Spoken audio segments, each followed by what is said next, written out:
Avast all ye salty sea dogs out there. It be I, the Transcendent Tales Quartermaster.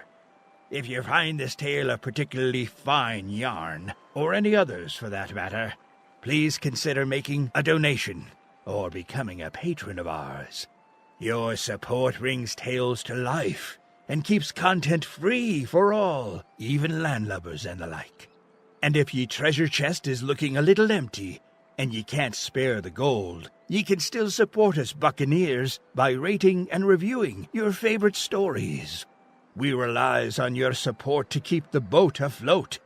And if you don't want to see her end up in Davy Jones' locker, we ask that ye help where ye can. After all, dead men tell no tales.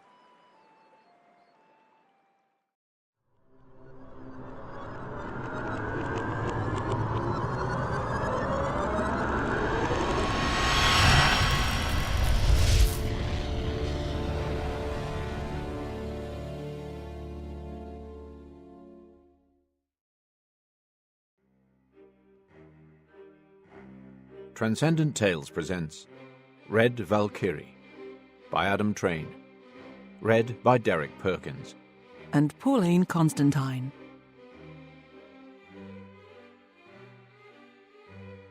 He who fights with monsters should look to it that he himself does not become a monster.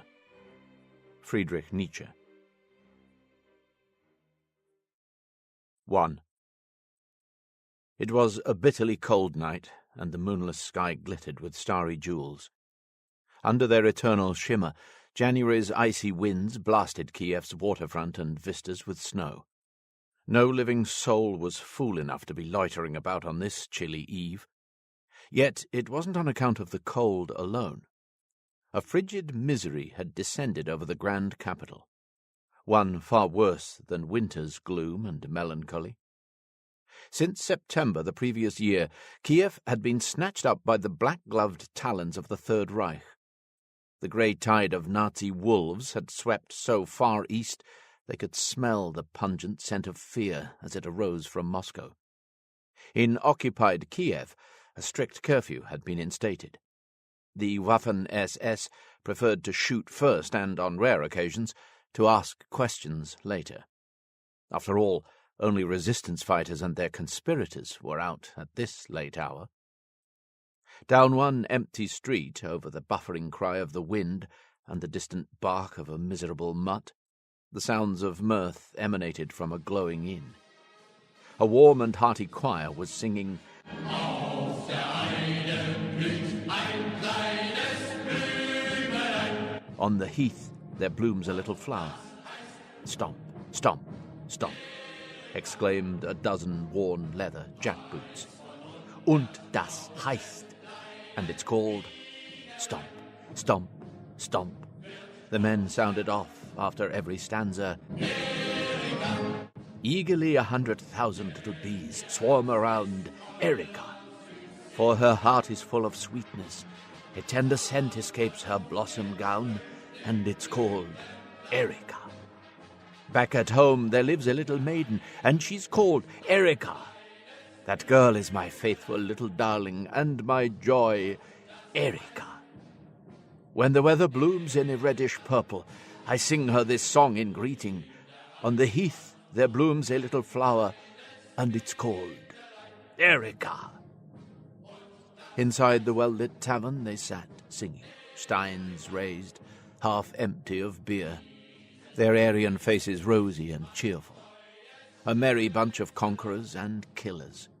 Half a unit of Waffen-SS adorned in swastika armbands, iron cross chokers, and sneering skull cap pins. Upon Major Muller's knee sat Valia, an auburn-haired beauty. She swayed in tune with the song, beaming with a happy grin and draped in an emerald blouse and skirt.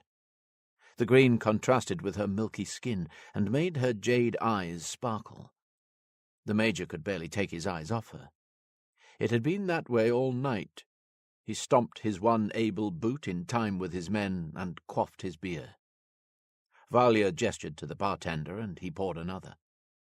As she handed the fresh beer to Major Muller, he struggled to swallow the last of his previous one. The Major cast her a look of resistance. Valya bloomed with a smile and kissed his flushed cheek. He smiled back at the gracious lovely and took the stein from her, joining in with the chorus. She'd never met a man who could resist her smile. The officer next to Müller, Captain Speer, had to stomp with one boot as well. On his lap sat a dark-haired woman in a flattering brown dress. Although she graced his lap, and had done so all night, she hadn't uttered a word. She had communicated instead by way of soft, seductive smiles. Smiles of tightly pressed lips and fluttering brown eyes. "Why doesn't this one talk?" the captain asked, calling out over the singing. "She was born mute," Valya explained. "My kind of woman," the captain replied. "What's her name?" "Erika." "You lie," the captain accused with a chuckle. "No, I mean it. Erika," Valya assured him. "Did you hear that? Erika!" Speer exclaimed to the Major, and kissed the woman on the cheek. Yeah, dismissed the Major. "Lucky you, Erika the mute," he drunkenly mocked. Valya rested her head on the Major's shoulder, her eyes smouldering as she whispered her carnal intentions. "Again, again!" came the cry, as the unit finished the 5th reciting of the marching song. No, that's enough. No more. Back to the barracks, all of you. You'll breach the damned curfew, and I'll have hell to pay," the Major blustered. He hurriedly stood, uneasy on his feet. "Come on! Out! Out!" His men reluctantly obeyed, and began shuffling out of the pub, half of them still singing and carrying steins. They were a weave of young women and drunken occupiers. They loitered for a moment at the front of the tavern, reluctant to see the night end. It didn't take long for Kiev's winter cold to pierce their long grey coats, and the chill was the eventual convincer that the night's merriment was indeed over. The sing-song continued down the street as the men marched back to the barracks, while Valya and Erika, accompanied by Müller and Speer, continued up the street in the opposite direction. Guiding the Major by the arm, Valya swayed with him, laughing as he clumsily grabbed her bottom and growled something lewd in her ear. Behind them, Erika, arm linked with the unsure Captain Speer, walked him in the same direction. Speer cast a hesitant look to the rest of the unit, back where he and Müller should have been headed. He looked to Erika, and she pressed her pert lips together with a smirk. She slipped her hand into the front of his coat. He quickly forgot about the rest of the unit. As they passed a darkened alleyway, Valya pulled the Major into it, out of sight from the main street. She pushed him into a shadowy doorway and began kissing him wildly. Her amorous advance caused Müller to stagger, and he turned her and pressed her against the wall to steady himself. He drunkenly grunted and pawed at her blouse, fondling her breasts as she tore at his belt and pants button. Captain Speer was led past Valya and the Major, deeper into the dark alley. Looking back to his superior, he could just make them out as they moved in and out of the shadows, writhing in passionate embrace. Erika pushed the captain back against the brick wall with a sudden forcefulness. Her previously coy and empathetic brown eyes now flamed in the darkness. She drove her hand down the front of his jodhpurs and kissed his mouth, his ear, his neck. She dropped to her knees and tore off his belt, breaking the button off his trousers in her haste. Her soft lips parted. She was the warmest thing the captain had felt in weeks. Meanwhile, Müller kicked his pants down and let them bunch around his ankles. Valya raised one of her legs and pressed her foot against the doorway. She kissed and bit his mouth. Müller panted with lust, his breath heavy with the scent of beer. He growled drunkenly and fumbled in his attempts. As he entered her, she entered him. Valya let out a soft breath, and Müller jolted. His spine straightened, and he roughly grasped a handful of her red hair, jerking Valya's head back as every muscle in his body contracted. Valya quickly wrapped herself around him. Müller gargled and let out a long, slow breath, shuddering between her tightly clenched thighs. Valia writhed. She gave in to her own shuddering. The Major's locked knees buckled and his body grew heavy. As he withdrew from her, she withdrew from him. Cold steel scraped against bone as Valia pulled the blade from the base of his skull. With a single heavy thrust, much like Müller's own, she had pierced him. She released her tightly wrapped legs, and her feet found the ground. Müller's body slumped against the wall and collapsed with a soft thud. His eyes bulged, and his brains leaked down the back of his neck onto the cold stone. The sound of his falling body found its way to the captain's ears, but he didn't address it. His head was awash with a rush of euphoric release. The sound that broke him from the climactic daze was not that of Müller's crumpled body hitting the ground, but his own horrid cry. A shrill outburst sliced the night air, and he pushed Erika away. She was the source of the confusing agony he felt. He clutched at his groin, and his hand came back wet and crimson. Rising from the shadow was a wretched metal smile. Teeth, but not pearly white. They were cold and grey. Pointed metal dentures gleamed silverly in Erika's mouth. Her grinning face smeared with blood, eyes filled with a satisfied lust and a predator's joy. Before the dismembered captain could make sense of what he saw, steel flashed in the dark. A blade whipped across his throat, and a torrent of steaming blood ran down his chest. The precise lash peeled open his neck. His eyes widened with horror. His knees gave out, and he sat in the growing red pool at his feet, his eyes gazing up at those vicious fangs. Fangs still gleaming, still grinning, until finally they vanished, sinking into the darkness that closed in around him. Valia straightened her skirt and tied her coat around her waist. Erika wiped the blood from her face with a handkerchief and wrapped her blade in it, placing it back in her pocket. The two linked arms, and with a hurried calm and a giggle, marched from the alley. Clomp, clomp, clomp. 2. Obergruppenführer Albert Kern stared silently at the man before him. Kern's eyes were cold and unsympathetic. His golden hair was shaved to a military stubble, and his high, round cheeks were rosy red. Kern was fat, and his grey coat hung open, unable to be buttoned around his swollen stomach. It swayed in the slight breeze, yet he was unbothered by the chill. "Please, Obergruppenführer, we didn't give them a single morsel. I swear, not a thing." Kern removed his black leather gloves and tucked them into his coat pocket. The red-faced farmer who petitioned him stood on a rickety wooden chair, his frightful state exacerbated by the SS officer that tightened a piano-wire noose around his neck. The farmer's wife and his 2 children were all stood on chairs. Under a makeshift gallows they all had nooses placed around their necks as the morning's light snow dusted their tattered winter coats.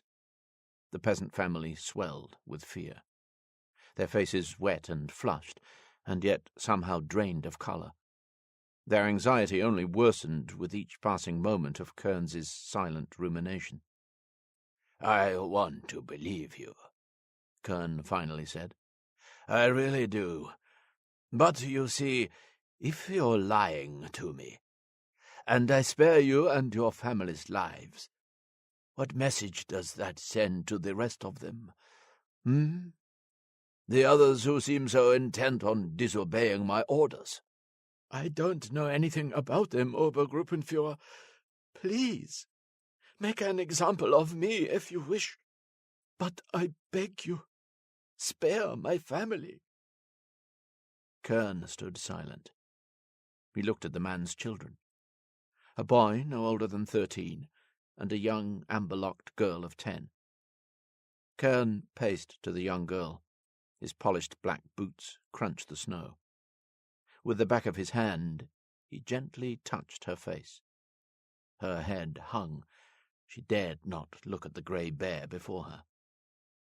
A strange trance came over Kern as he gazed upon her. "It is a shame," he muttered.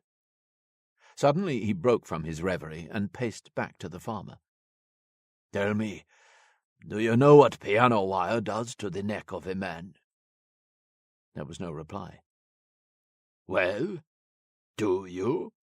Kern demanded. "No, sir, I do not," the man grumbled with dignity. Kern smiled. "Why, a man of your size, it'll probably shear your head clean off, slice right through that thick neck of yours. Your wife, on the other hand—" Kern took a few paces towards her. "She'll probably keep hers. Although her throat will open under her weight, she'll bleed out before she's strangled. The same could be said for your children." You're a monster! The woman sobbed. "And what, then, are you?" Kern questioned. "What of the resistance? The men and women whom you feed and clothe, what are they if not monsters? We are all monsters, dear woman. I'm afraid you're just the wrong kind." The sound of an approaching vehicle caught Kern's ear. He turned and sought it out. The vehicle bounced along a dirt path through the snow-covered pines that fringed the farmstead. The vehicle stopped, and the driver quickly unseated himself and rushed around the front of the idling car to open the door for his passenger. "Otto, my old friend," Kern called, recognizing the man as he exited the vehicle. With a welcoming grin and arms outstretched, Kern marched over. Otto Voigt saluted his old friend Kern. "Heil Hitler." "Heil, my dear Otto," he saluted. "I wasn't expecting you until tomorrow." "I decided to take an earlier train." "Of course you did. Well, you've arrived just in time," Kern said, and grinned as he shook the detective's hand. "It seems I have," Voigt remarked, and looked over Kern's shoulder. The two took a few steps back towards the gallows to better view the captives. "It's nothing special," Kern explained.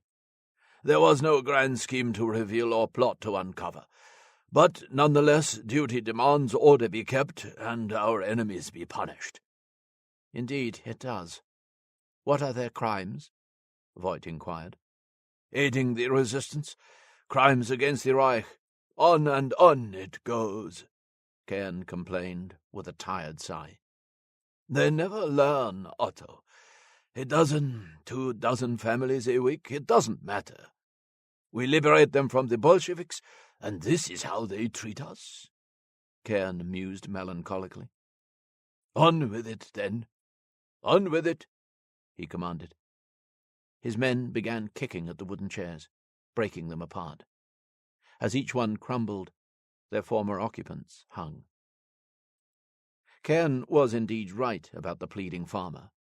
The sudden weight of his body upon the noose caused the piano wire to slice through his neck. With a jolt, his head popped off, and a spray of arterial blood burst from his neck. His wife and children kicked and squirmed. They writhed in the wind and the snow until all life faded from them. "Lunch?" Kern questioned. "Certainly," Voigt replied. "Come, then." The two entered the jeep, and as Kern pulled the door shut, he shouted back to his men, "Take the pigs. Burn the house." The two officers took seats at a neat table reserved for the Obergruppenführer. It sat by the window and had pleasant views of the street outside. The cafe was busy with other Nazi officers and their well-dressed compatriots, smoking cigarettes and drinking coffee. As a waiter served the two tea, Kern lit a cigar and began puffing on it. "How is Warsaw? How's the Einsatzgruppen coming along?" asked Kern. "Things are progressing nicely. We'll be ready for this summer," Voigt informed, removing his hat and gloves and placing them on the table beside him. His neatly combed black hair was interrupted by a series of raised surgical scars that arched over his scalp. Kern couldn't help but notice them. They even drew a few curious glances from other diners nearby. "They are not giving you too much trouble?" "Nothing we can't handle. The Führer has given us the resources and men we need," the detective added.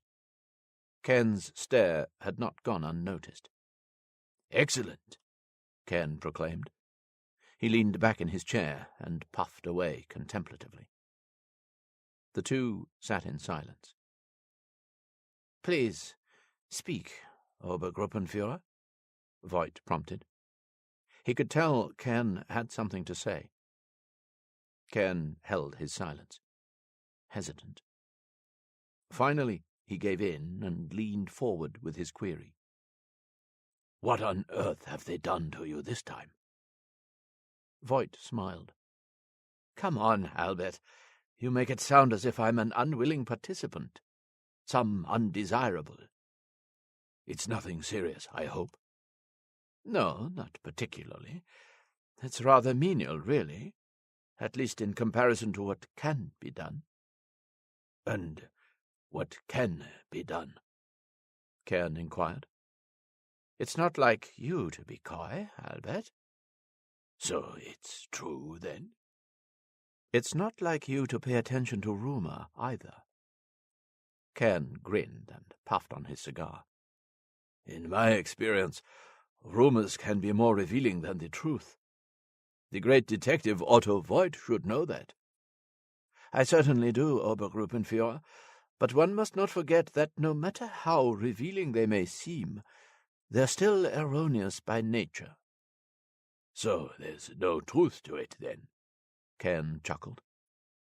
Voigt didn't respond. He stirred his tea. "Come on, Otto. I don't want to play your little games. Just tell me, have you done what they say you have or not?" After a pause, Voigt stated, "I have." A dread came over Kern, and he stared at his friend in shock. "You're mad," he mumbled. "Don't be so dramatic." "Well, it's pretty damn dramatic, Otto. Is it reversible?" "No." "Good God! Did you consider the consequences? Your future? The possibility of marriage? Your duty to populate the Reich? Did you give such things any thought at all?"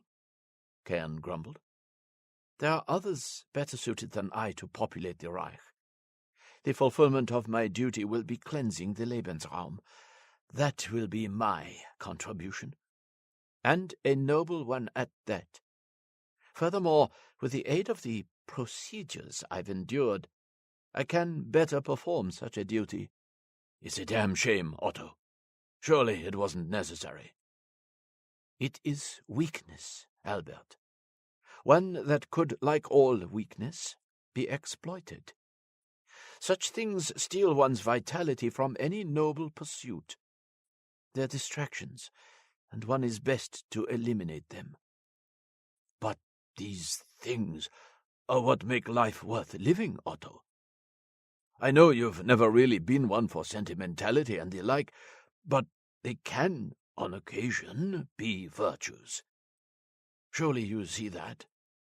The German people are not savages without introspect, and neither are you. We don't drag our knuckles from one carnal indulgence to another like the other races. We've always been able to set such distractions, as you call them, aside, in the pursuit of something greater. But we set them aside, Otto. We didn't lop them off." "That isn't how it's done," Voigt clarified. "I don't care how it's done. You're not the kind to fall victim to the primal, to desires of flesh. You're the most disciplined man I know, perhaps more than the Führer himself. These things can sneak up on you, influence you in ways you don't fully realize. They're insidious. I didn't want to take the chance. Not when they can be eradicated. Men are weak, Albert, and we must make them strong. That is the Führer's vision, and one I share. It's why we win. It's why we will win." Kern didn't know what to say. He sat, looking Voigt over. "What's all this, then? What have you got them working on now?" he said, and gestured to the scars on Voigt's scalp. "Eliminating yet more weakness, I'm afraid," Voigt said plainly. "And what's left?" Kern scoffed. "First was lust. Next, gluttony." Kern's brow twisted. "No more. I don't want to hear it," he grumbled, put off by Voigt's insinuation. "Fine. Let us speak to the issue at hand. Why I'm here. Why you've sent for me. Your little problem," said Voigt, as the waiter placed the men's lunch of roast pork and bratkartoffeln before them. "Well, it's not little, Otto. Far from it." "How many now?" Kern's demeanour took on an odd detachment. He stared off into space. An uneasiness came over him. He took solace in his lunch, a meal that he consumed voraciously, spitting answers to Voigt's inquiries between bites. "At least 20, that we can confirm. Probably more." "And how many are they?" 2, maybe a third. For every officer they kill, we execute a dozen local women, although the reprisals haven't achieved much as yet." "When were they last active?" "Last night. A major and a captain. It's never any less than a captain.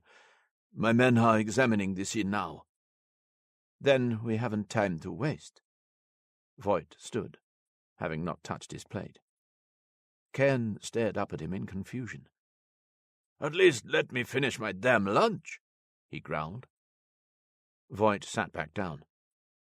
He stared at Kern in silence. "By all means, finish. But with every mouthful you stuff into that hole in your face, your men no doubt destroy another clue. And with each clumsily trampled article, these vixens gain time and opportunity to claim more of your officers' lives. So go ahead, Obergruppenführer. Finish your lunch." Kern stared angrily at him. He wiped his face with a napkin and stood, red-faced and flustered. "Come, then," he spat. They exited the cafe, and an agitated Kern marched towards the awaiting jeep. Voigt followed behind.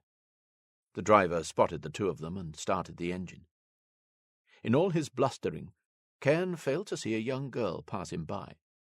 With his oafish girth he bumped into her, knocking the little thing to the ground, and her bundle of books was sent flying. Voigt ignored her and proceeded to the car. "Watch it, you!" Kern began with a rage, and then saw it was a young girl. His anger evaporated, and he bent, quickly snatching the books back up in a fluster. "Sorry, I should watch where I'm going," the girl apologized. No, it's my fault," Kern grumbled, handing her the books. She hastily stacked them in a new pile. "Please, I don't want to delay you," she remarked. As Kern picked up the books, he was still distracted by Voigt's chastisement, his mind elsewhere, back at his lunch or at the crime scene ahead. As the last books were scooped up by the girl, Kern looked her over for the first time. His distant mind quickly returned to the present. She was a juvenile gem, a petite little pixie. Her form clung to childhood, and yet emanated a dawning aura of womanhood. Her skin was smooth and white as milk, her cheeks flushed with crimson. Her eyes were a pure crystal blue, and she smiled at him with a vibrancy and innocence that only youth could nurture. She brushed her golden locks, plaited into Dutch pigtails behind her ears, and apologized once more. "I'm sorry, Obergruppenführer. I shall be more careful in the future." "Indeed you should," Kern replied with a grin. enamoured by the nymphette's smile. "How is it you know my rank?" he inquired. Why, I know all the SS ranks. "Is that so?" Of course. She pointed through the window of the cafe. See, he's a captain, and he's a Brigadeführer, and he's an Oberführer. And him, well, I can't quite see his uniform, but I do know them all. She claimed. The men look so smart, I can't help but notice, She said with a smile. "It certainly seems that way," replied Kern. A sudden shyness bloomed across the girl's face, and she averted her gaze to the ground and tucked her chin behind the stack of books she held to her chest. Feeling Voight's eyes on him, Kern looked to the jeep. Sure enough, Voight was waiting impatiently. Kern pinched the girl's cheek. "Be more careful, little one. You don't know what monster you might bump into next time." 3.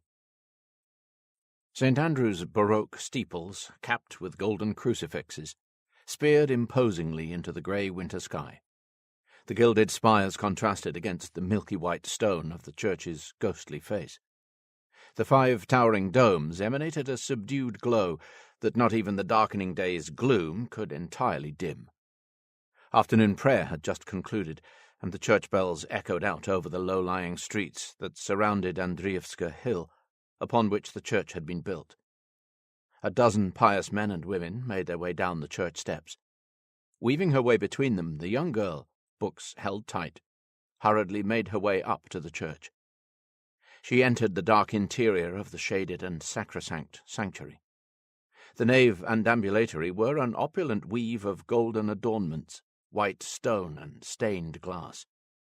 Its artistry conveyed power and authority, one that reminded all those who set foot within its heart where they belonged within the hierarchy of God's holy realm. The young girl passed the aisles and entered a doorway in the shaded wings. She descended a darkened stone staircase into a basement corridor. Reaching a wooden door, she pushed it open and entered the cloister, closing the door firmly behind her.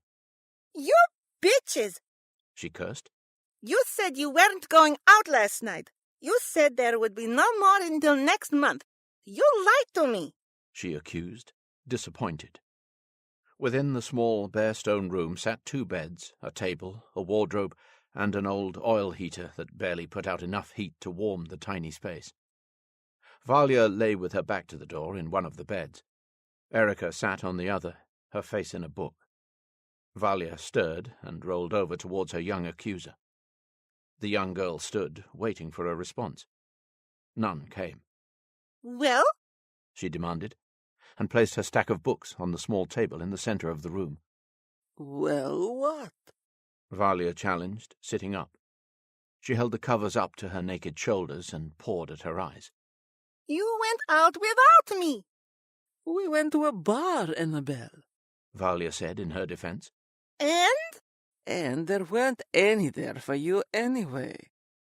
There could have been, Annabelle complained, and sat down on the bed next to her. Valia pulled her down, and Annabelle rested her head on Valia's chest.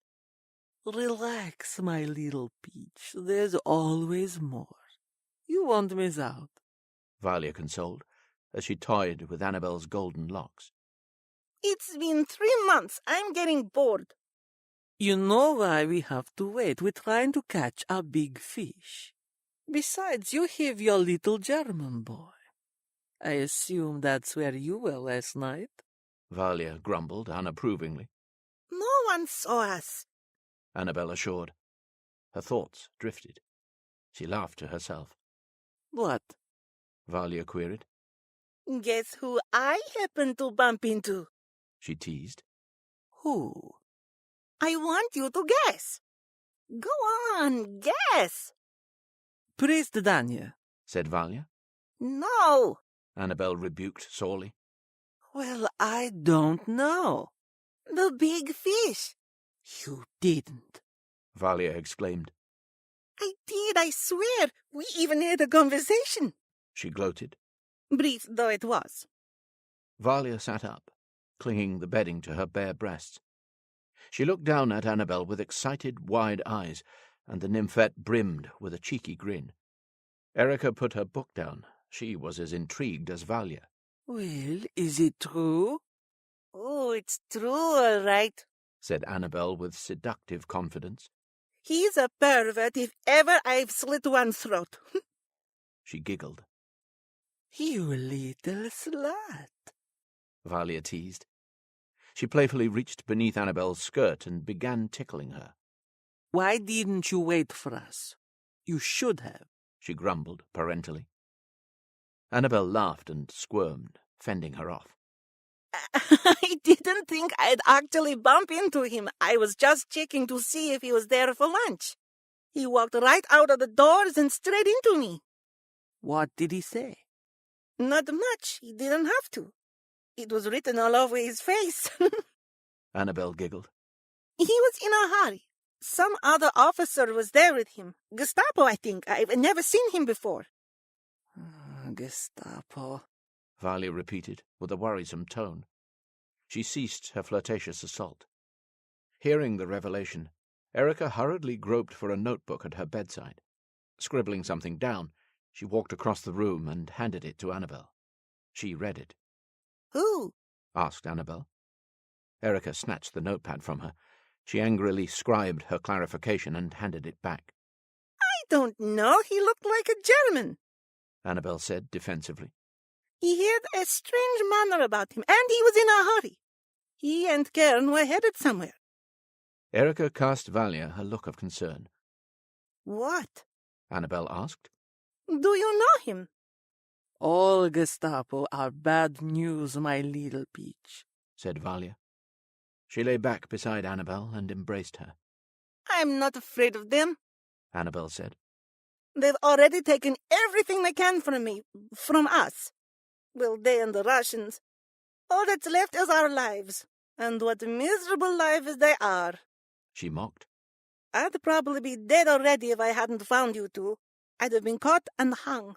All they can do is kill me, kill us. And what do I care? Don't be so quick to throw your life away, little peach. You have a lot more left to live, Valia cautioned. What good is life if there's no one left to live it with? What about your little German boy, Valia teased. Jacob, he's just something to pass the time. I'll get bored of him eventually. Erika cast a cynical look from over the top of her book. What? Annabel challenged. Valia laughed. You are not fooling us. He's fun, I'll admit it, but he's a German. And he's a damn fool. He lied so he could join the Wehrmacht. He's only 17. Valia didn't say a thing, and Erika's eyes remained fixed on her book. Their silence made their point for them. He means about as much to me as Kern does, Annabel grumbled coldly, annoyed by their incredulity. So you won't mind it then if Erika and I pay him a visit? No, she declared sharply. I mean, you two have all the fun, she added, trying to soften her revealing response, one that implied the guilt of her caring. When the time comes, I'll do it myself, she stated proudly. Well, you should do it soon, before the big fish. Before you get caught in a mess, or worse, get pregnant. You're too smart to be playing games like this. You're always saying I need to have my heart broken, so maybe I will. Your German boy sounds as young and as stupid as you are, and just as likely to fall into the same trap. If he won't break your heart, you'll have to break his. You must be careful, my little peach. It will creep up on you, and you won't know it until it is too late, said Valia, and flicked Annabel's nose to emphasize her point. Yes, I know. The naivety of young love, she declared, and dramatically threw her hand up to her forehead, pretending she was overcome by romantic passion. You tease, but you're yet to clear the dangers of youth. You've the same weakness we all did. The trick is to recognize it and stomp it out, Valia cautioned. I don't love Jacob, Annabel said, mocking the word. I think it's he who loves me. What can I say? I'm not like other girls in my age. I'm more sophisticated. She boasted, proud of her clever euphemism. I feel sorry for him. Oh, don't, said Valia. It's their nature. They deserve a certain kind of pity, but only the derisive kind. Don't confuse it for compassion or sympathy, because they deserve neither. Not Jacob, not any man. They're captives to their desires, just as we might be. They're ruled by them and barely understand them. You've seen it for yourself. Night after night, they eagerly risk their lives. They know the risks, being cautioned endlessly, yet give them the chance to satisfy their lust, and they'll lay their heads upon the chopping block. And if they'll do that, they'll do anything. They'll bend to your will. That's the power you wield, my little peach. And that's the power you must keep. Men will try to convince you otherwise. Have you think that power is all guns and steel and grand armies. But true power, true dominance, comes from what's between your legs and between your ears. Use them together and you'll get anything you want in this world. Allow one to reign over the other, and you're as lost as they are. There was a knock at the door. Yes? Valia called. The door opened a foot, and the grey-haired head of priest Danya poked into the room. Good afternoon, ladies, he stated softly. His eyes swept the room and settled on Valia. Miss Raskova, it's, the end of the month. It is? Said Valia. My, how time flies. Yes. Well, I was, wondering if we could arrange payment for your lodging, as per our agreement, he stammered. Oh, of course, Father. Please, give me a few minutes. Certainly. Danya obliged, and withdrew his head back into the hall, closing the door behind him. Valia kissed Annabel and climbed out of the bed. Naked, she sought out a silken blue robe from her closet and wrapped herself in it. Take care of your German boy. Make it quick and painless. Leave no trace. Then we'll go after a big fish, she instructed. Now, excuse me, ladies, but I'd better go and pay for our lodging. She grinned at Annabel. Some labor all month to pay the rent, but I'll do it in a few minutes. 4. Voigt squat in the snow-dusted alley and looked over the slumped corpse of Major Müller. His body crumpled in the corner of the brick alcove. A slurry of burgundy fluid ran from his neck, down his back, and over his naked rear before forming a frozen puddle beneath him. Voigt looked closely at the wound that had spawned it. Müller and Speer. Good men, I'm told, Kern said. He took in the sight himself. It's always the same. 2 officers, mutilated. Repetition isn't necessarily a bad thing, said Voigt. It makes them predictable, perhaps easier to catch. A group of SS stood guard at the entrance to the alleyway, ensuring the public didn't venture in and disturb the scene. They watched on in gruesome fascination. This wasn't the first of its kind they had seen. At the very least, all had heard of the murders. It was a blade, about half an inch wide. It entered just below the occipital and either severed the brainstem or caused enough trauma to result in an almost instant death, Voigt concluded. They called them the Red Valkyrie, said Kern. Who do? The men. That's the name they've given them. They think they're Russian agents. That and the fact that they only target officers. The more decorated, the better. Savages, whoever they are, said Kern, as Voigt, aided by an SS private, turned Müller's body. Müller's glassy eyes were half open, his lashes frosted, his mouth agape, in a grisly expression of paralysis. A clotted trail of frozen blood ran down his chin. His was a ghastly death mask, one formed by a sudden death and an icy night. Voigt was silent as he looked the body over, deep in analytical reverie. His steely eyes took in every detail, every drop of blood, every scratch and bruise. He began examining Müller's groin and genitals. Kern's brow creased. "Is that necessary?" "Is what necessary?" said Voigt, distracted by his findings. "What is it?" asked Kern. "It seemed the Major reached acmegenesis prior to, or in the moment of his death." What?" "How cunning," mused Voigt. "What is?" asked Kern, trying to grasp what Voigt meant. "Your Valkyrie," said Voigt, and stood. "She waited until the apex of their intercourse to deal the death blow." "The apex of their intercourse?" repeated Kern, grasping his meaning.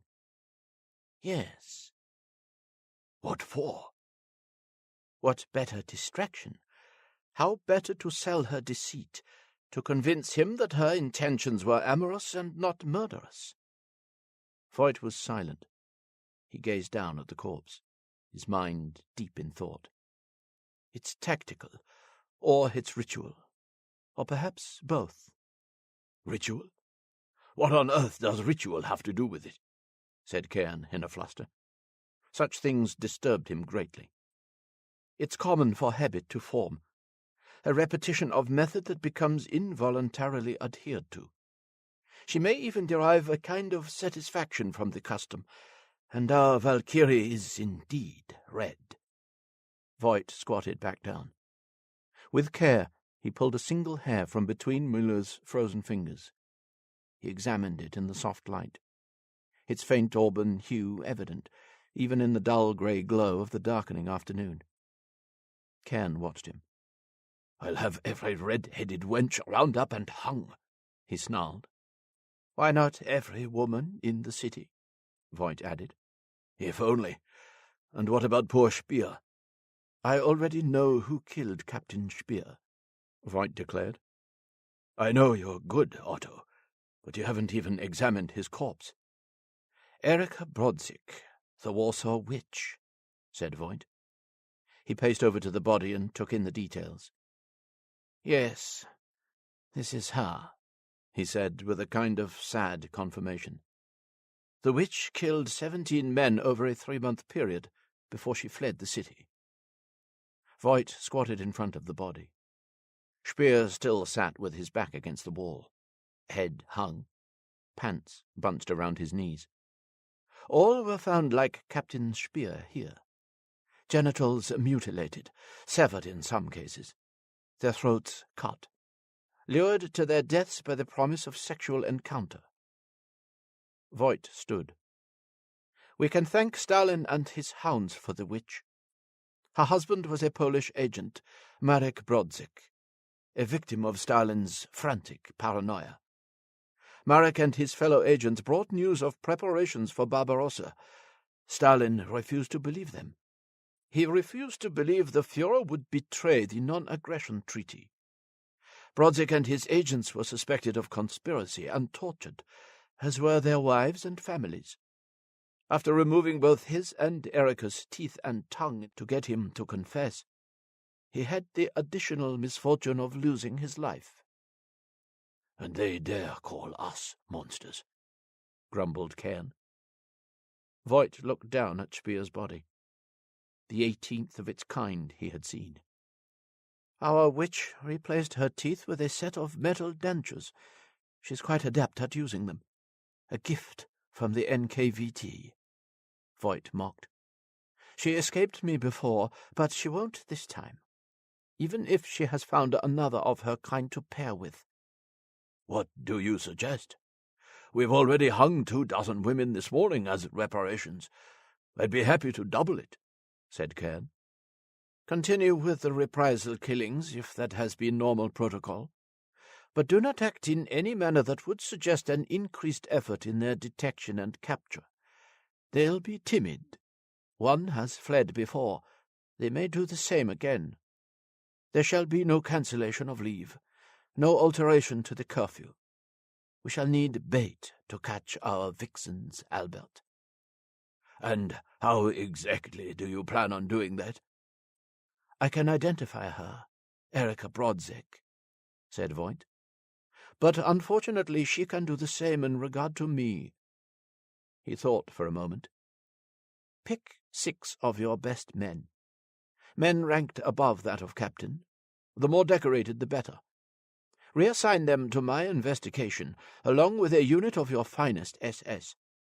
In addition, issue clandestine orders to all commanders. Tell them to inform their men that any racial defilement will not be tolerated. Men caught in sexual relationships with the local population will be court-martialed and hung. We shall starve our vixens out, and their only option will be to feed on our bait." "Come, Otto, do you really think the men will adhere to such orders? After all, we're at war. Each deployment may be their last, and, well, men will act on such knowledge," said Kern. "Their duty is to die in combat, in service to the Führer and the fatherland, not in some back alley at the hands of an undesirable whore, especially in their attempts to gratify the lowly desires of their loins," Voigt growled. He was surprised by Kern's faithlessness. You'd think the risk to their lives would be deterrent enough. "You said it yourself, Otto. Such desires are powerful things.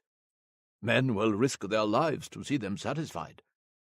Such insight into our fighting men's will is pause for thought.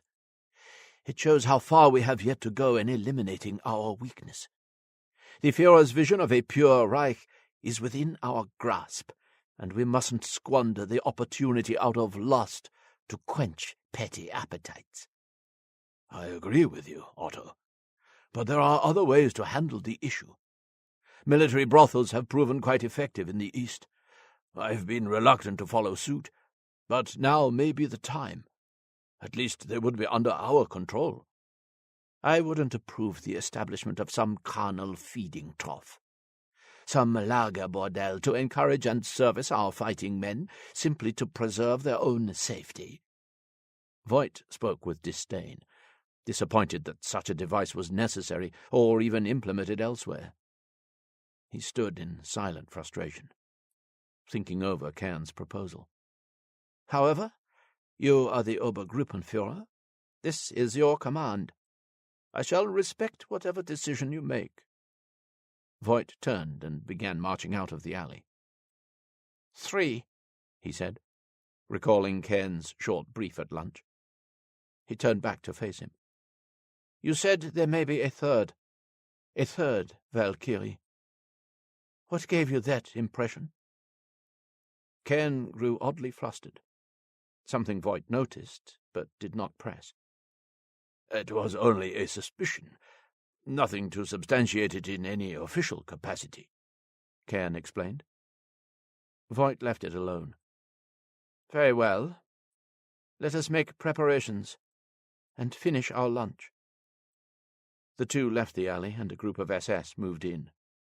The soldiers carried stretchers to remove the bodies of Speer and Müller. Voigt's examination of the scene was over. 5. In a dark room, 2 pale and naked figures lay intertwined upon a small bed. Moonlight trickled through a set of drawn curtains and illuminated them. They were motionless in the smoky shade, looking for all the world like a Greek sculpture, a marble statue of love's embrace. The ruby tip of a cigarette bloomed in the dark, followed by a stream of smoke that cascaded over the tangle of ivory flesh. "What does your Gruppenführer say about us coming here?" asked Annabel. She lay on her side, her head resting on Jakob's chest. "He doesn't know," said Jakob. He lay on his back, his eyes set up at the grey ceiling. "What do you mean he doesn't know?" She looked up at him as he smoked his cigarette. He'd fly off the handle if he found out we brought girls here. What girls? The implication in her voice was evident. Jakob laughed. 3 of us have keys. Gert brings his girl here lunchtime Tuesdays, Ebner on Thursdays and Fridays. And who do you bring here? He laughed again. What? He kissed her cheek. Only you. You're all I need. Need? All I want, I mean. Who are they, these other girls? Gerds and Ebners? I don't know. I've never met them. Didn't you hear what I said? We are never here at the same time. That's the whole point. I heard you, she said defensively. So you've never brought any other girls here, only me? Yes, only you. Jakob bit back, annoyed she would think otherwise. You swear? Yes, I swear. I swear on my mother, on the Führer's mother, he joked. And you've never met the others? No, he snapped, tiring of her questions. I thought you might have seen them, gone to dinner with them or something. I'd like to. I wish all of us could. It would be great. But it's frowned upon. More than frowned upon. We're not supposed to fraternize with the local population, especially women. Why is that? They don't want us getting soft. That and the fact that Valkyrie are still out there. Last night they killed 2 more. Command doesn't want us getting involved with anyone. They don't like it. I understand, Annabel sighed. Jakob looked down at her, into her crystal eyes. Even in the dark, they shone like turquoise glass. You do? Of course I do. We're enemies, you and I, she said. No, we're not, Jakob grumbled. My enemies are the Bolsheviks and the conspirators. Then why are you shooting people in the streets, starving us, rounding us up and sending us off to God knows where? Only conspirators, he protested. Murderers and thieves. They're to be liquidated. And the others? Annabel argued. Jakob was silent. He knew what she meant. A somberness came over him. What happened with your parents was a mistake. A terrible mistake. But it's not our purpose here. I swear to you, he said. He was genuine, sympathetic. But Annabel knew he was wrong. I don't want to talk about it, she said coldly. Silence filled the little room. You really are a fool, Annabel eventually grumbled, and playfully poked the middle of Jakob's forehead. How am I a fool? You've bought into Hitler's charms. You don't see the villainy of his cause. You mean the fatherland's cause? And I haven't bought into his charms. Why did you lie about your age and join the army then? I joined because I'm a patriot and I love my country. I'm not a coward. Besides, I want to restore Germany's pride, its honor and its greatness. After how they treated us at Versailles, we deserve a 1,000-year Reich. And if we don't, well, then why hasn't anyone stopped us? They can't, that's why. It's our destiny.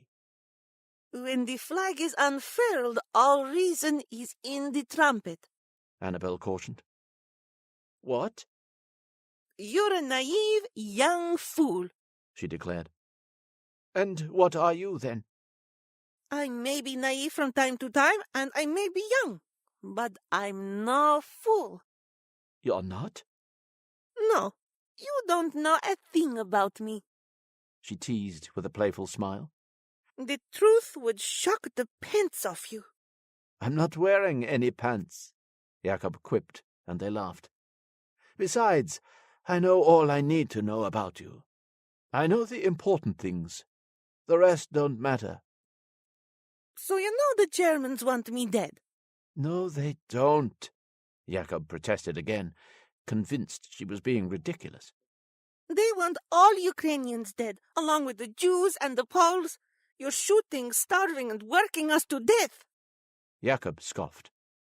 You sound like a conspirator now. Maybe we are enemies, he taunted. "The Führer doesn't like the Jews, but who does? I don't see what he has against the Poles or the Ukrainians, unless they're communists. We're at war. We can't trust anyone right now. Reports are coming in all the time about UPA attacks on our men. Horrible things I don't dare repeat. First they fought with us, and now they're fighting against us. I don't understand it." Jacob reached over her to the bedside table and put out his cigarette. Annabel looked up at him, at his neck, his throat. She could see his jugular under the skin. She could see it pulse with his beating heart. A heart she was meant to break. That was her duty, her orders, given by Valya. Annabel rolled onto her back and reached under her pillow. She slyly fumbled for something, found it, and gripped it. Jacob scooted down in the bed and wrapped his arms around Annabel, looking at her, face to face. "Anyway, by this time next year the war will be over. I'll be 18 and you'll be on your way to 16. Then we can get married. All this nonsense will have blown over." Married? Annabel exclaimed and sat up. Whatever she had held in her hand she relinquished in her shock. What makes you think I'd marry you? She asked. "Because we're in love. That's what people do when they're in love," Jacob declared, defending his proposal. He thought it was obvious, inevitable that they would be married after the war. Annabel laughed and lay back down. You don't love me. You love what I do with you. There is a difference.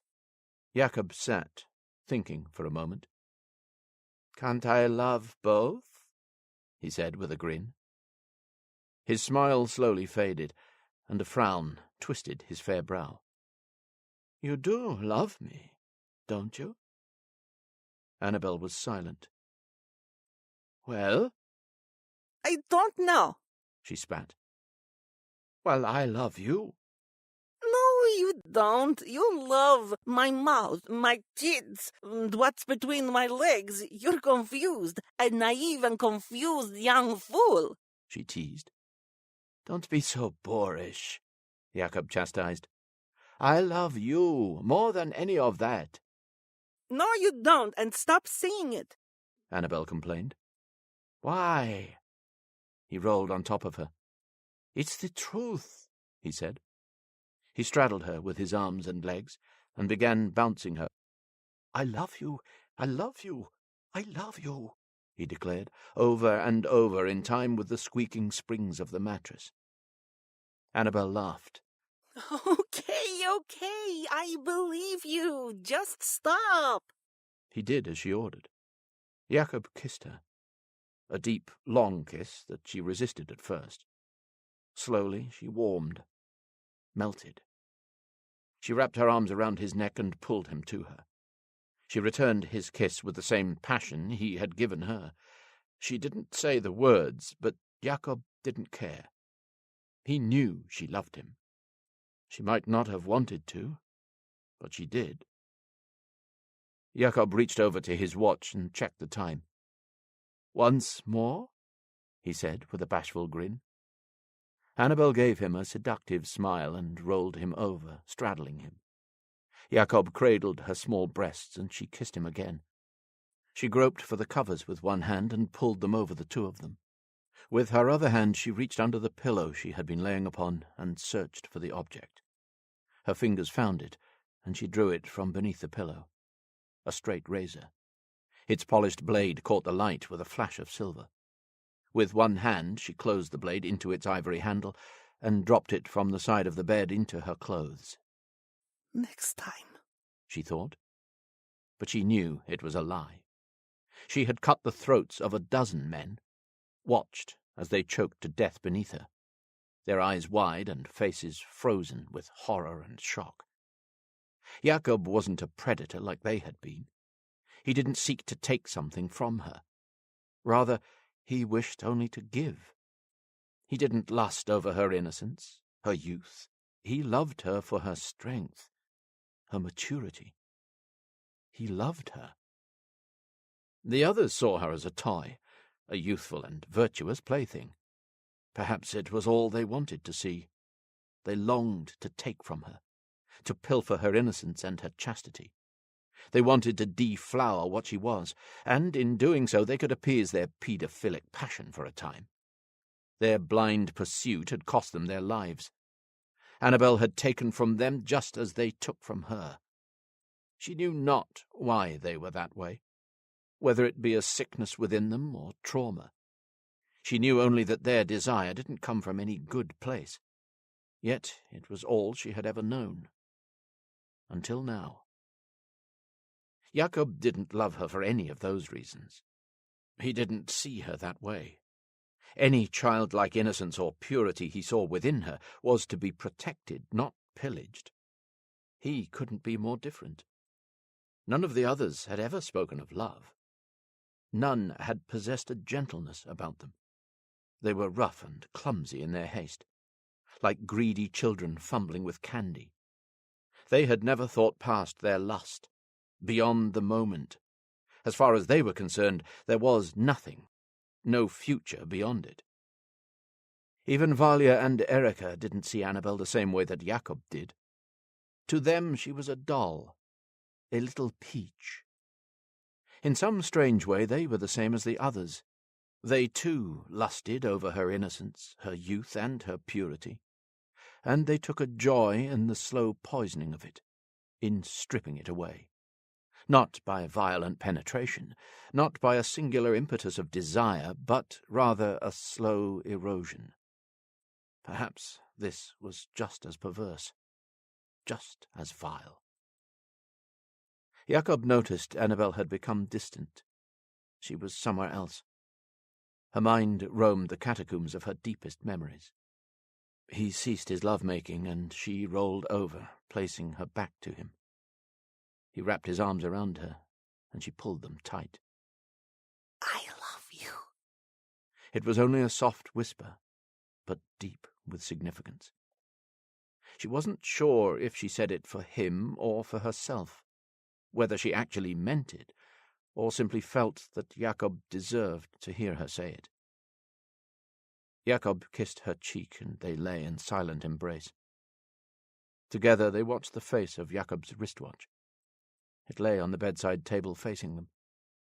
In the dim light they watched every second, every minute, as it slipped away, counting down the moments until they would part. 6. Voigt sat within the dark cabin of an Opel Blitz. His dark eyes were intensely set through the windscreen. They focused on the glowing windows of a busy tavern. The truck was parked down an alley that sat across from the building, concealed in the darkness. The moon was full and the sky clear. A night for hunting. Voigt had been aware of this and ensured the truck was parked along the shaded side of the street. It was positioned just right, hidden, yet able to give him and the driver a clear view of all who entered and all who exited the beer house. The driver sat next to Voigt with his arms tucked tightly into his armpits in an attempt to ward off the night's cold. The man had tried desperately to keep his eyes open, but found himself nodding, his eyelids heavy. In the back of the truck, sheltered under grey canvas, were a half-dozen Sturmabteilung. The SS stormtroopers were Kern's best men. Voigt assumed they were dozing like the driver. He had selected the two most decorated officers of the group and instructed them to enter the tavern as bait. They were briefed on the nature of their mission and told to drink and make merry. They were to be on the lookout for any women in pairs, especially those with hair of red and blackest charcoal, but told not to approach them. They were told only to act if approached themselves, a strict order that Voigt had placed much emphasis on. Voigt checked his wristwatch. It was fast approaching 8 and the start of the curfew. No sooner had he glanced at the time, and people began exiting the tavern and milling about. 4 figures immediately broke away from the group. They began making their way up the street. 2 men in uniform, accompanied by 2 women, one with fair hair, one dark. Voigt hit the driver, who had begun softly snoring. "Wake up," he spat. "Yes, sir." the driver quickly mumbled, startled half to death. He went for the ignition. "No, not yet, imbecile," Voigt growled. They watched as the four figures walked down the street, laughing and flirting, their arms linked, oblivious to the world around them. Voigt thumped the rear of the cabin with his black-gloved fist, the signal that the men were to be awake and ready for deployment. "Now," said Voigt. "Keep the lights off," he added, although he felt he shouldn't have had to. The driver started the truck and slowly crept from the alley, its engine idling. By the time the cabin peeked around the corner, Voigt could just see the four figures down the main street. As soon as they disappeared down an alleyway on the opposite side of the road, the truck increased speed, yet kept a slow pace that allowed them time. Time for their targets to grow comfortable in their concealment. Comfortable enough to engage in their ruse. The driver maintained the slow crawl, waiting for Voigt's signal. "Go," Voigt commanded, and the truck's engine burst into life with a growl. It sped along the road and past the alley, coming to a sudden stop with its rear aligned with the side street. The SS troopers jumped out of the truck in a cascade of grey uniforms. MP-40 machine guns rattled and electric torches flashed to life. Boots trampled the pavement with a military thunder as crisp white beams sliced the darkness of the alley. The beams found and fixed on the startled faces of two women. Blinded by the light, they had been caught in lewd acts with the officers in their company. A flood of angry commands thundered from the arresting officers, ordering them to raise their hands, to face the wall. The two officers quickly pulled up their trousers and rushed behind their fellows. The women were held at gunpoint, their foreheads pressed against the cold brick, their hands linked behind their heads. They quivered with fright. Voigt was the last to enter the alley. He paced casually towards the woman with black hair. He grabbed her by the arm and spun her around. She gazed at him in horror, tears streaming down her flushed cheeks. The corner of Voigt's mouth drooped and twitched. It wasn't her. It wasn't Erika Brodzik. Voigt cast his infuriated gaze at the other woman. The SS torches followed his gaze and illuminated her. Voigt grabbed her by the hair and pulled her to the men he had assigned as bait. The woman screamed and stumbled as Voigt pushed her before them. The two still fumbled with their belts and tucked in their shirts. They rushed to finish with Voigt now standing before them. "What colour is her hair?" Voigt asked. "What?" "Her hair. What colour is it?" There was no answer. "It's brown," Voigt snarled. "Her hair is brown." "It's reddish brown," the private stammered. "Did I say reddish brown? Or did I say red?" He was silent. "Did I say reddish brown? Or did I say red?" Voigt thundered. "Red," he confessed. "You said red." Voigt drew his Luger, held the woman to the side, and shot her in the head. She collapsed at the men's feet. A spurt of blood pulsed from the hole in her skull and soaked her hair the desired colour. Both officers took a few steps back lest their boots be tainted by the growing pool of blood. Upon hearing Voigt's shot, the men in the alley opened fire with their MP-40s and killed the other woman with a hail of fire. She went still and fell to the ground. The gun smoke cleared the alley. Silence returned. "With every failed attempt we diminish our only advantage," declared Voigt. He addressed them all. "How many women can go missing before word gets out?" They were silent. "Well, there's 2. Let's hope that's not all it takes." Voigt paced back to the truck in a rage. "Dispose of their bodies," he ordered. Kern sat at his desk going over the latest mission reports. His quarters were a lush decor of oak furniture, exquisite tapestries, Victorian-era paintings, and a bookshelf that stretched from floor to ceiling, full with countless volumes and novels. The large room had a set of arching windows that let in the soft afternoon light. They backlit Kern as he sat at his desk. It paid well to be Obergruppenführer, judging by the excess of his chambers. There was a knock at his door. "Enter," he declared. The door opened, and a tired-looking Voigt stepped into the room. "Heil," he saluted, and closed the door. "Hello, Otto," said Kern. He did not stand to greet him. He gestured to one of 2 chairs that sat before his desk. "Please, take a seat. I wish to hear about your fox hunting," Kern said with a smile, and lit a cigar. Any levity Kern attempted to inspire was lost on Voigt. The Gestapo detective took a seat and stared blankly at the Obergruppenführer. Kern leant back in his chair, puffing away, his piercing blue eyes fixed on Voigt's tired visage. "I'm sure you've heard by now that our attempts have been unsuccessful," said Voigt. "Yes, I have," said Kern. Taking his cue from Voigt, a more serious manner came over him. "How do you wish to proceed?" Kern asked, catching Voigt off guard. He had expected some suggestion, a lecture, not to be asked for his opinion. "It seems our bait is giving off the wrong scent," said Voigt. I see," said Kern. "Well, your bait is the only bait out there, I'm afraid. I'm told the bordellos are inundated. Men in and out round the clock. I've been forced to send for more women from camps in Warsaw. Our men have worn them out already." Kern chuckled. Voigt found no humour in it. "Well," began Kern, "if it's any consolation, whatever you've done, it's worked. There's been no more victims, and with the bordellos in full swing, I dare say there may never be again." Kern gloated. "I suspect they've fled once again." "What about last night?" Voigt inquired. He had heard a body had been found just this morning. "There's no reasons to suspect the Valkyries," Kern dismissed with a flick of his wrist. "Too many inconsistencies. No copulation. A single victim, a low-ranked private, I'm told.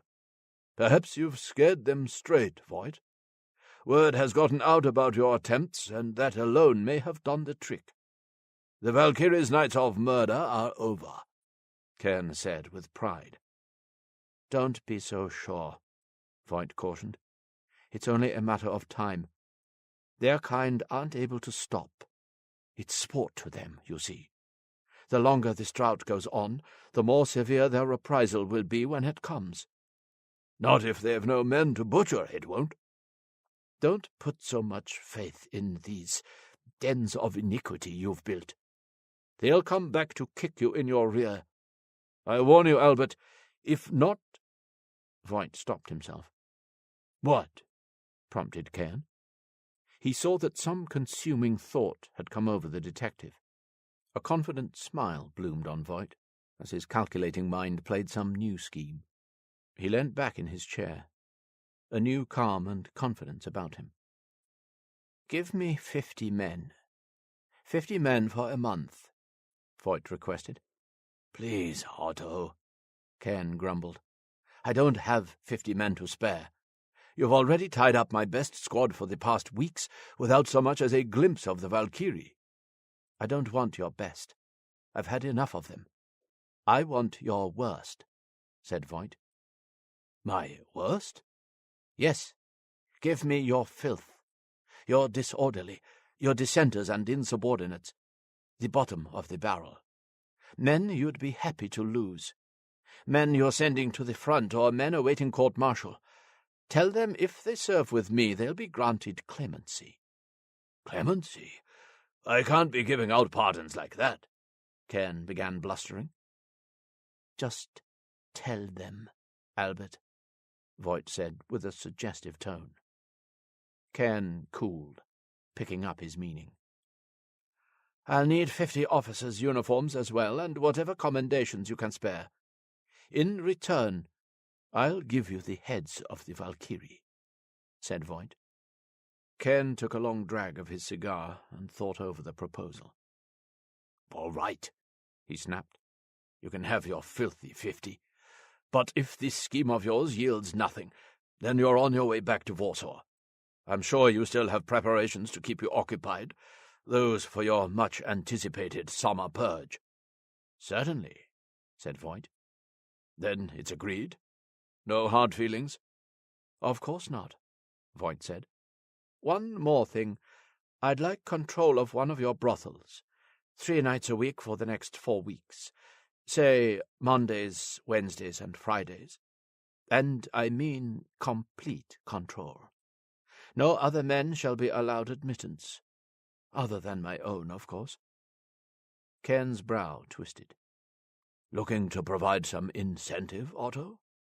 I thought you didn't believe in that sort of thing," he quipped with a smile. "Not quite." "All right, 1 brothel," he stated, emphasizing that it be only the one. "You shan't regret it, Albert," said Voigt, as he made his way to the door. "Wait," said Kern. Voigt stopped and turned back. "How about lunch?" he asked. "I've barely seen you since you arrived. You've been so enamored with the case. And seeing as though you've only got 4 more weeks, we may not have the chance again," Kern offered. "I'd love to, Albert, but I'm afraid I must decline. Much to prepare, as you can imagine," said Voigt. "When this war ends, and there's no one left for you to hunt, I fear what'll become of you, Otto," Kern said with a sombre smile. "No need to worry, Albert," replied Voigt. "There'll always be a need for men like me. There'll always be the wicked, and since they never rest, neither shall I," he quipped, and then vanished behind the closing door. 7. Kern sat alone at his regular table and ate his usual lunch, roast pork and bratkartoffeln. He lived off it. He ate in his normal rushed manner, hurriedly chomping and chewing each mouthful as if he had barely any time to finish. Once his plate was empty, he sat staring out the window, sipping his coffee. He watched the citizens of Kiev and his uniformed men navigate the ruined streets. It was a grey afternoon, one that had threatened rain that had never come. He broke from his distant gazing and checked his pocket watch. It was time to go. He took one last sip of his coffee, stood and gave the waiter a nod of appreciation as he left. As he exited onto the street, a blur of golden Dutch pigtails and frilly blue dress collided with him. The blur stumbled back and landed on her bottom. "You again," Kern chuckled. "Still haven't learned to be more careful, I guess not. I'm sorry, I was in a daze," said Annabel, and picked herself up. "Not to worry. It takes more than that to do me in," Kern jested. "Are you all right?" He placed his hand on her shoulder and turned her from side to side, looking her little form over. "Yes, I think so," she said, keeping her eyes fixed upon her feet. "That's quite a lovely dress you're wearing. I hope I didn't dirty it." "Oh, thank you, Obergruppenführer," said Annabel, and curtsied. She gazed up at Kern's round, rosy face for the first time, and smiled. Kern smiled back. Annabel returned her shy eyes to the ground, and Kern's expression vanished. He looked around the street, as if feeling eyes on him, as if guilty of something. "And where are your books?" he asked. "Oh, I have none. Not for a while now, actually. Books are getting harder and harder to come by." "You're quite the little reader, then, "Yes, I guess I am." Again she looked up at Kern and smiled. "Tell me," said Kern, gazing around the street. "Where are your parents? They let you roam around Kiev like this?" Annabel faltered. The question caught her off guard. "Well?" asked Kern, his brow furrowing. "Oh, they don't mind," she forced out. Kern checked his pocket watch. His secretary was on her lunch break for another hour. "I'll tell you what, I've got a marvelous library back at my office. Why don't you come and take a look? You can have your pick, as many as you can carry." "Really?" exclaimed Annabel. A giant grin lit up her face. "Of course," said Kern. Annabel's expression shifted to one of doubt. She knew this game, this dance.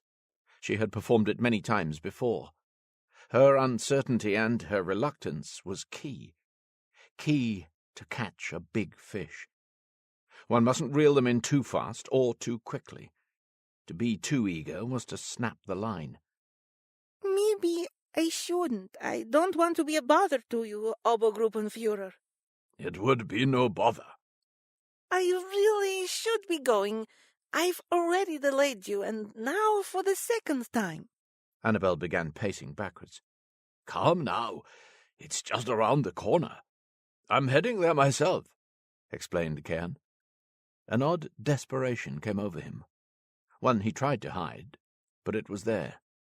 There's a whole wall of books. I don't even know half of what's there. You'd be helping me by taking some off my hands. I would? Said Annabel. She stopped her slow pacing. Of course you would. Kern grinned. Well, I guess I could. Just a few. If it would be a help. It would be, my dear. A great help indeed. All right, said Annabel. But then I must be going. I don't want to distract you from your duties. Of course not. I'll kick you out myself, he said with a grin. Kern gestured to his driver, who had parked across the street, and the man drove the car around. Kern opened the door, and Annabel climbed in. He took one more look around the street, and then climbed in behind her. The back seat of the car was cramped, and Annabel made sure she was pressed as close to Kern as she could be. She could sense his growing excitement. His face bloomed with a rosy heat. She could hear it in his voice, a primal rapaciousness rising within him. They've been there since I moved in, you see. Marvelous books, I'm told. I'm not much of a reader myself, so you can have your pick of them. Kern prattled on. Annabel knew it was for the benefit of the driver. The man had cast a curious look into the rear vision mirror as they had entered. Kern returned a cold glare, and the driver averted his gaze. This wasn't the first time he had taken the Obergruppenführer in the company of some nymphette back to his office. He adjusted the mirror so that he couldn't see them. Kern sat in his office chair, now placed in front of the bookshelf. With legs crossed, he puffed on a cigar and watched as Annabel, up on the bookshelf's ladder, examined the many titles with glee. Kern chuckled. My dear, you've already too many. You won't be able to carry them all. I'll manage. I'm stronger than you think, she called back, as she pulled another from the shelf and tossed it down on the ever-increasing pile. There, said Kern. Up there. I think there are some good ones. He gestured to a high shelf directly in front of him. Annabel climbed down and slid the ladder to the spot. As she climbed up, Kern was granted a splendid view up her skirt. He tilted his head and took a long drag of his cigar, savouring the sight. Her smooth, milky legs wrapped in knee-high socks. Her white underwear that revealed a hint of her firm little rear peeking out. I don't see anything good, she called back. Are you sure? Have a good look. These are just old encyclopedias, Annabel said. She looked down at Kern with a smile. Are you trying to trick me, Obergruppenführer? She accused playfully, and scrunched her nose up at him. No, Kern laughed. You are, aren't you? No, I'd never do such a thing, I swear. She climbed down the ladder and stood looking at the large pile of books. Well, I think that's enough. Yes, so do I. An expectant silence filled the office. Kern looked her over. A strange confidence filled him, a strange glee as he examined her, head to toe. Well, began Kern, now that you have your books, I want something from you in return. He reached over his desk and rested his cigar on a glass ashtray. You do? Said Annabel. Yes, something very small, tiny. What is it? she asked. A kiss, said Kern. Annabel laughed. A kiss from me? Why, of course. Who else? I don't know, she said, and grew shy. Her gaze drifted away, back towards the bookshelf. Kern reached over to her and guided her chin and her eyes back to him. I won't bite, he said. Annabel smiled.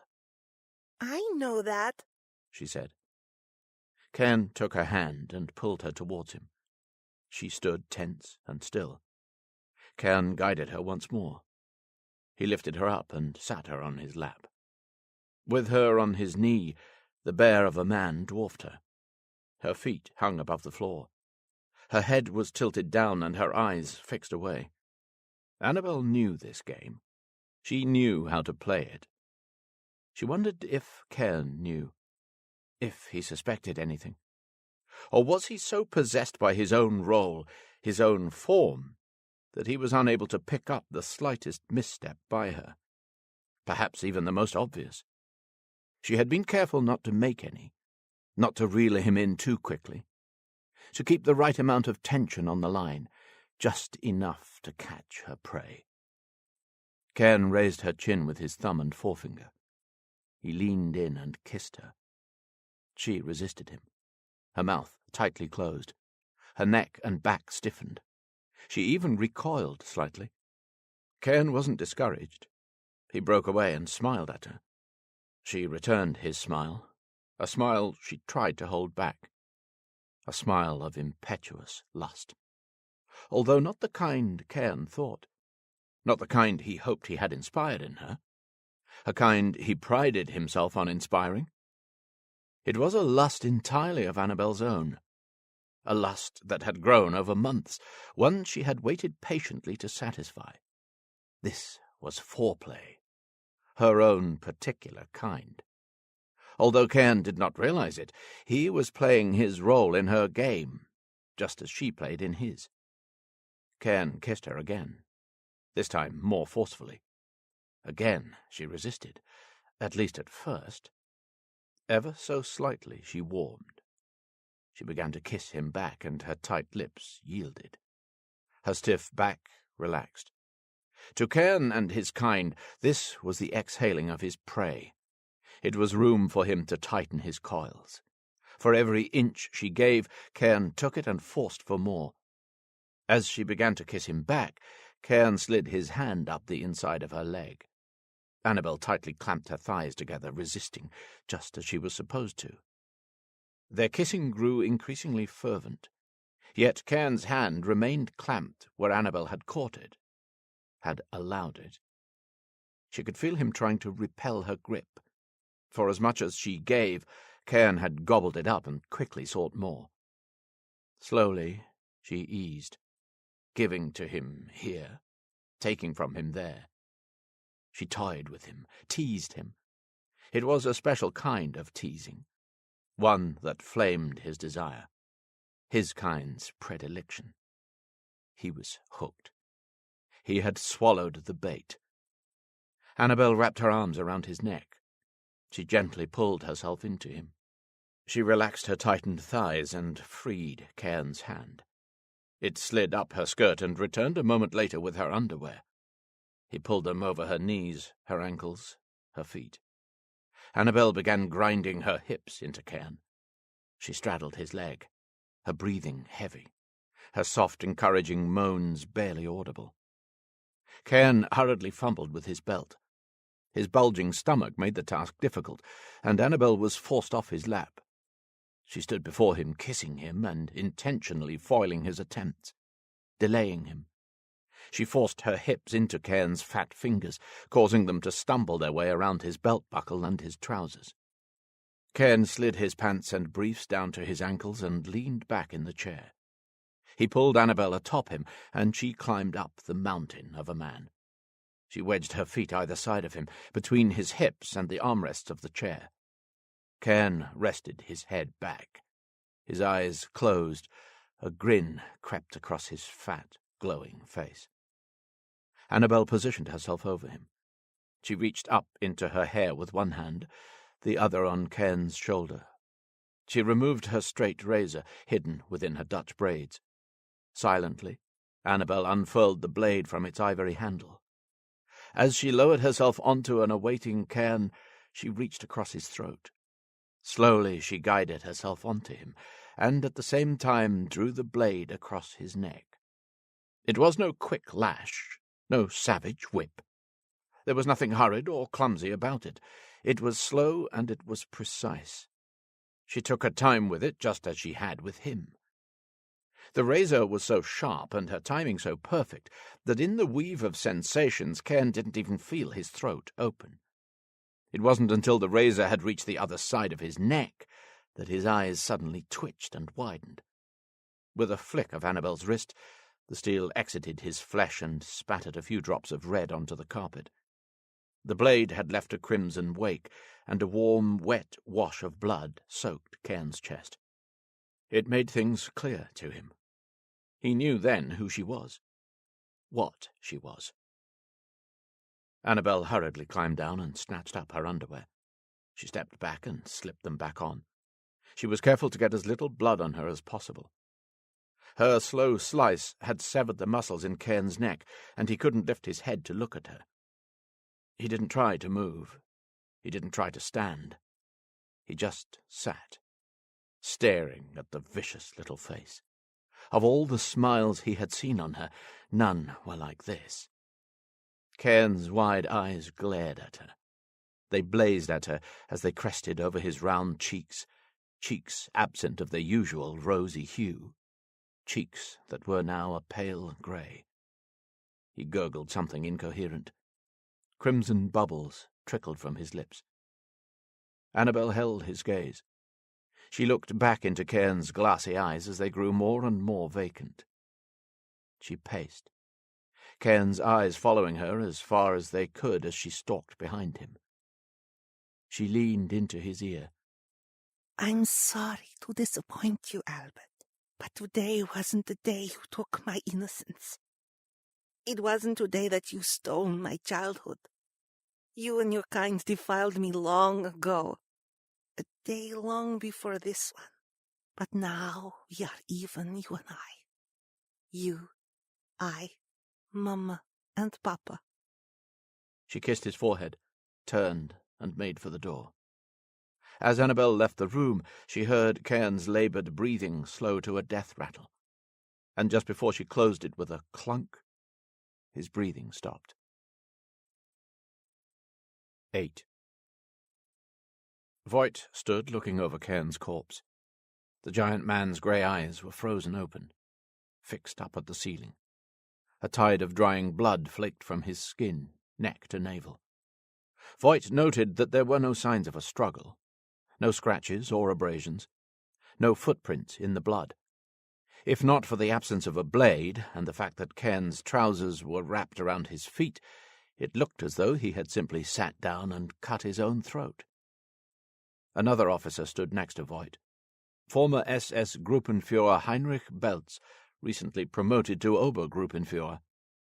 He was the antithesis of Kern, a slender, dark-haired man with sharp, angular features and blazing brown eyes. "Find them, Voigt. Whatever it takes," he ordered, his voice direct and piercing. "It's only a matter of time now," said Voigt. "Let's hope so. Field Marshal Eichhorn has expressed his disappointment in these recent events. Nevertheless, I have faith in our current operation." Belz's face twisted into a frown of repulsion, as if the sight of Kern's corpse suddenly struck him. "It was a child, a little girl, just like the others," he informed. "The others?" "The other of the Valkyrie murders." Belz sensed Voigt's confusion. "Kern didn't tell you?" "No," Voigt complained. Angry, Kern had withheld such details from him. "I'm not surprised. Albert preferred a voluntary ignorance towards it all. Why would he conceal it? There are those among us who have an objectionable proclivity towards children, Detective. It was no secret that Kern was among them. I'm sure you'd heard the rumors. I'm afraid I hadn't. A shame. Perhaps you could have talked some sense into him. For a while the slayings deterred him, spooked him into sobriety. But this untimely relapse has cost him his life. Belts had seen enough, and paced towards the door. Voigt followed. "Did anyone see the girl? The child?" asked Voigt. "Private Holst, Kern's driver, can give you a description." "And what about reprisals?" "Something will be done, although I'm reluctant to round up and shoot local children." "Perhaps you shouldn't be," countered Voigt. "If our enemy use children against us, then they should be treated as combatants." Belts stopped his advance. "Be careful, Voigt. Take too much from them, and they've nothing left to lose. And we've nothing left to squeeze so as to bend them to our will. We've made monsters of them, Voigt." "Perhaps," Voigt conceded. "War will make monsters, but monsters can be slain." "And what about our own monsters?" said Belts. He cast his gaze to the scars that ran across Voigt's head. Voigt was distracted enough not to notice. His mind was focused on his work, and the fact Kern had concealed information from him. "I'd like all reports on these other Valkyrie attacks," he requested. "Those involving the girl." "Of course," said Belts. "Together we'll flush them out. I may not have gone to the same extent that you have, Detective, but rest assured I'm not compromised by these women, especially not in the way Kern was." 8 soldiers entered the office to remove the former Obergruppenführer's body. It would take 8 of them to manhandle the giant man's corpse. "Take the rug as well," Belts ordered. He didn't want his new office blemished by the previous occupant, or the residue of his vile demise.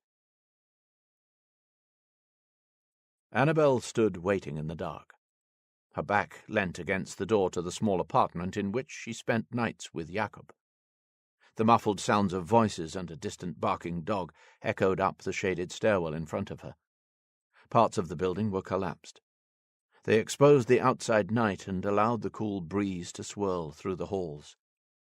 Annabel's head was wrapped in a scarf.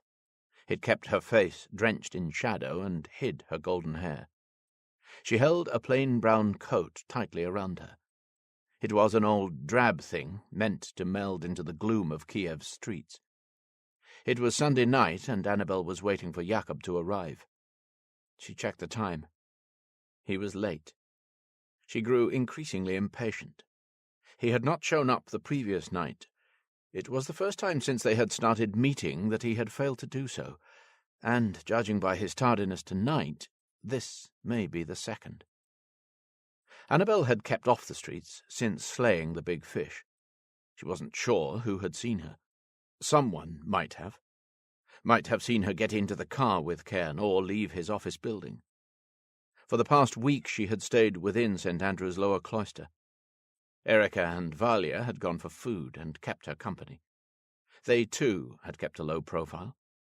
The murder of an Obergruppenführer was sure to stir up the SS like a hornet's nest. Not to mention the fact the Gestapo detective had since ceased laying his nightly traps. It hadn't taken long for Erika and Valia to hear about women going missing from Kiev's night spots. The vixens had chosen to remain in their den ever since. Annabel heard a door open on the floor above her, then the sound of footsteps making their way down the stairs. The noise was the final straw, and she fled, already on edge from all that had happened. She had waited as long as she could. Jacob was not coming. She made her way back to St. Andrew's, careful to take the back streets and keep her bonnet low. She moved swiftly between pools of shadow, and the streets were quiet with the curfew fast approaching. It wasn't until she reached the steps of the church that she finally relaxed. She made her way inside and down into the depths. When she arrived at the door, she was surprised to find it locked. It was never locked. She knocked. "It's me," she said. The bolt on the door rattled, and Annabel pushed it open. Upon entering, she immediately saw why they had locked it. Erika sat at the table, and spread before her over a rag was a pair of disassembled Soviet PPSH submachine guns. She was oiling and cleaning them. A set of drum magazines sat beside her on the table, already loaded with ammunition. Where did you get those? Annabel asked. Keep your voice down. Valia scolded. She sat on her bed and continued sorting a cache of documents. Where did you get them? Annabel repeated softly, picking up one of the magazines. Erika snatched it from her and placed it back on the table. From the UPA, said Valia. How much did they cost? Only a few hours, Valia said, with a suggestive grin. Annabel began looking at the papers spread on the bed. She picked one up. ID papers.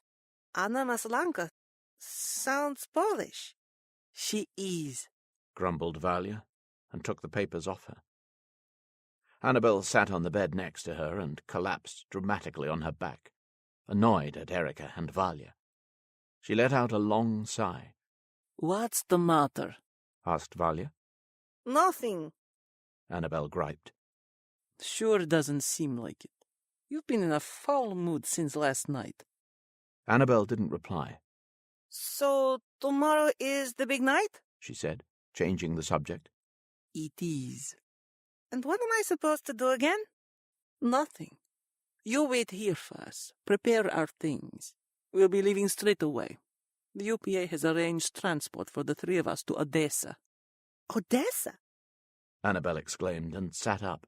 I'm not going to Odessa. Fine, stay here. After tomorrow night, they'll burn every building to the ground to find us. You two, not me. I'm not involved.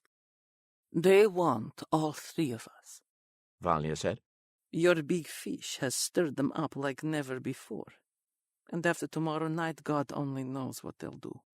I don't care about any of that. I'm not going to Odessa. Annabel snapped and lay back down on the bed. Hearing her protest, Erika looked to Valia. Valia took a deep breath and stood. She made her way over to her closet.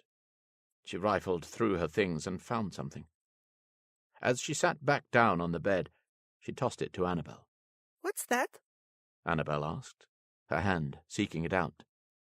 Don't make a big deal out of it, said Valia. You hid your chance. You lied to me. So I did it. Annabel heard what she said, but none of it made sense until she looked at what had been tossed on the bed. She picked it up and examined it.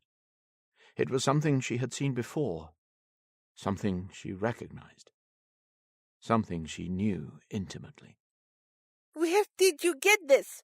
Annabel spat, sitting up on the bed. It was a wristwatch.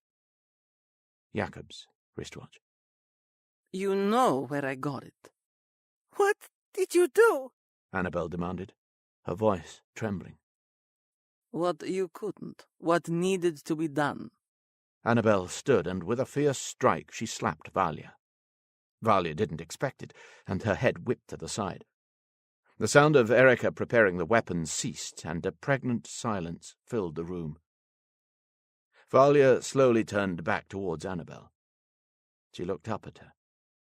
Annabel stood over her, her face flushed with rage. Her eyes welled, her breathing deep and intense. Don't make a big deal out of this now. You told me yourself you wanted your heart broken, wanted to get it out of the way. You got your wish, said Valia. I told you I'd do it. Annabel sobbed. No, you told me you'd done it already. You lied. And then you went after your big fish regardless. What if they had got to your little German boy? What if someone had seen you two together? What if he suspected you? You trusted him and you put all of us at risk. I did what needed to be done. Now let it go. You bitch! You let me go last night and tonight like a fool. You knew and you said nothing. You had to learn your lesson. He was all I had. No, we are. His infatuation, his praise, and his childish love came from a place of lowly lust. He just wanted to satisfy it. All his whispers and promises, they were hollow, Annabelle. You really are a fool if you believe they weren't. How are you any different? You covet me just the same for your own selfish reasons. You're more like Kern than you realize. You like turning me into this thing. You enjoy it. Your little peach. A little poison peach. You want me to hate like you do, to become like you. They've poisoned you, and now you're poisoning me. You don't believe that. I know you don't. I hate you. No, you don't. You'll come round. You'll even thank me. You would have married him and wasted your life away. Wasted everything we've worked for. The colour drained from Annabel's face, and her eyes grew dark. What did you say to him? She asked, with a chilling calm. Valia returned to sorting her papers, unconcerned by Annabel's state. Not much. He told me enough. It was quick. As quick as I could make it. Annabel was silent. She didn't know what to say. She was choked by fury, by heartache. I didn't do anything with him, if that's what you're worried about. I didn't even try, Valia said with icy mockery. Annabel couldn't bear to hear any more. She couldn't be around them any longer. She stormed to the closet and grabbed a handful of her clothes. Without saying a word, she left the room and slammed the door behind her. Erika gave Valia a potent glare. Oh, she'll get over it, you'll see. 9.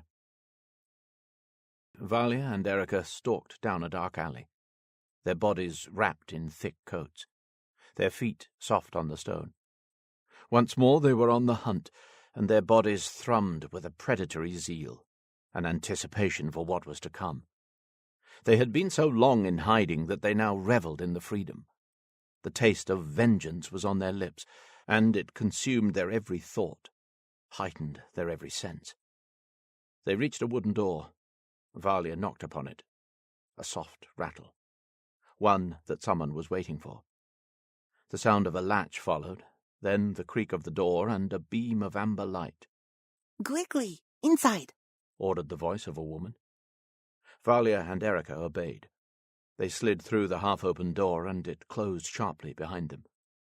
The alley returned to a smoky darkness. They had entered a small service room, an old storage basement.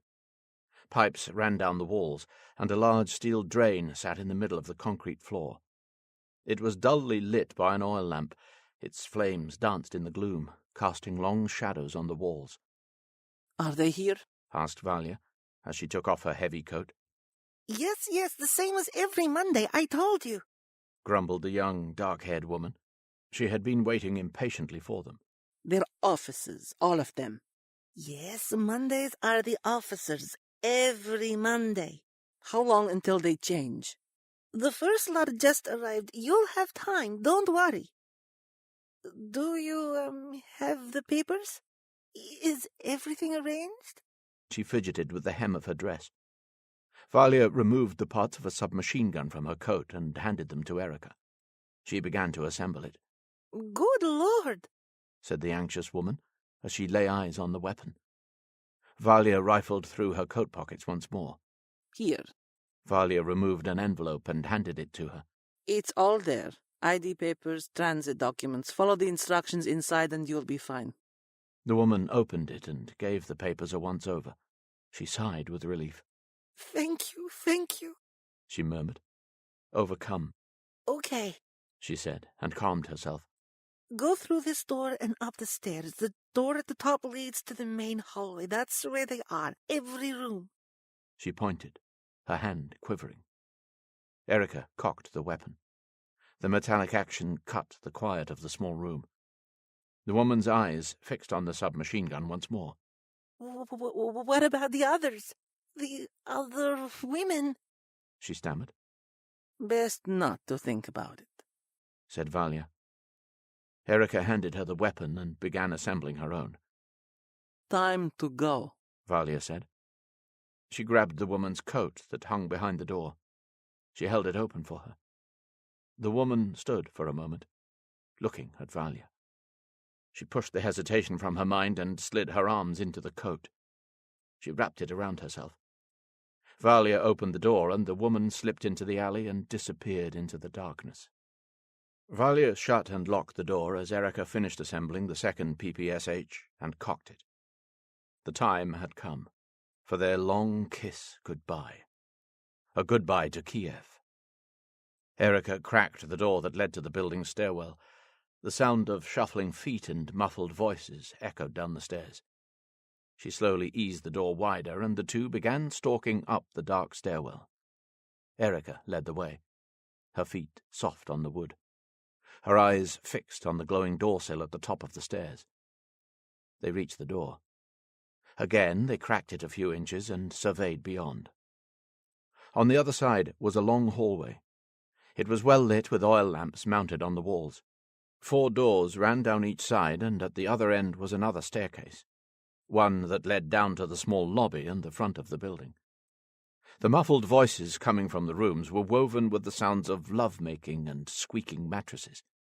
It was indeed a house of ill repute, and on this night the officers lay claim to it. High-ranked, highly decorated, men who led the grey wolves of the Third Reich East, led them in their monstrous pillaging and murdering.